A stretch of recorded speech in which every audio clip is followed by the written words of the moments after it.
அனைவருக்கும் காலை வணக்கம்.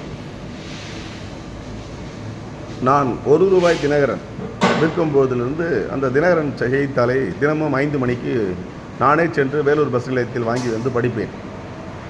நேற்று டிவியிலே அமர்ந்து கொண்டு பார்க்கும்போது திண்டுக்கல்லில், அதாவது அனுமதி பெறாமல், பள்ளி கல்வித்துறையில் அனுமதி பெறாமல் சிபிஎஸ் பாடங்களை மத்திய அரசிடம் பெறாமல் அதனுடைய கல்வி ஆர்டரை, அதாவது அனுமதி பெற்றேன் என்ற பெயரிலே 10ஆம் வகுப்பு மாணவர்களை சேர்த்து படிக்க வைத்து தேர்வு எழுதும்பொழுது நாங்கள் இன்னும் அதை கண்டுபிடித்து பார்க்கும்பொழுது அவர்கள் அனுமதியை பெறாமல் பள்ளியை நடத்தி வந்ததாக செய்தித்தாளிலே கண்டேன்.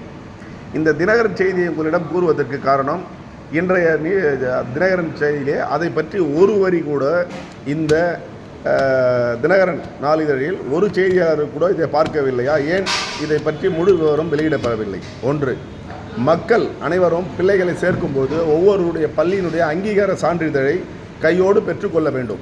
அப்போதுதான் எந்த கல்வி நிறுவனம் உண்மையான கல்வி நிறுவனம், போலியான கல்வி நிறுவனம், கல்வியிலும் இப்படி ஒரு பெரிய குளறுபடி தமிழகத்தில் ஏற்பட்டிருக்கிறது என்பது வேதனையாக இருக்கிறது. எனவே கல்வித்துறை அமைச்சர் அவர்கள் இது குறித்து கடுமையான அனுமதி பெற்றவுடன், அதாவது இப்போது நாங்கள் ஏதாவது ஒரு அனுமதி சீட்டை நாங்கள், அதாவது உதாரணத்திற்கு ஒரே ஒரு வரியை சொல்கின்றேன், முதியோர் தொகையோ அல்லது கல்வி உதவித்தொகையோ அல்லது மகளிர் உரிமை தொகையோ விண்ணப்பித்தவுடன் எங்களுக்கு கிடைத்து விடுமா? அதை தான் நான் சொல்கின்றேன். தயவு கூர்ந்து விண்ணப்பித்தவர்களுக்கெல்லாம் அனுமதியை மறுக்கக்கூடாது, அனுமதி வழங்கப்பட வேண்டும். அப்படி இல்லை என்றால் அந்த விளம்பரங்கள் இருக்கக்கூடாது. அதாவது சிபிஎஸ்சியில் 10ஆம் வகுப்பு வரை 12ஆம் வகுப்பு வரை பாடத்திட்டங்கள் உண்டு என்று அட்மிஷன் செய்யும் பள்ளிகளை உரிமங்களை ரத்து செய்யப்பட வேண்டும் என்பதுதான் எனது வேண்டுகோள். எனவே கல்வியிலே இன்றைக்கு கண்கலங்கி நிற்கக்கூடிய மாணவர்களை பார்க்கும்பொழுது வேதனையாக இருக்கிறது.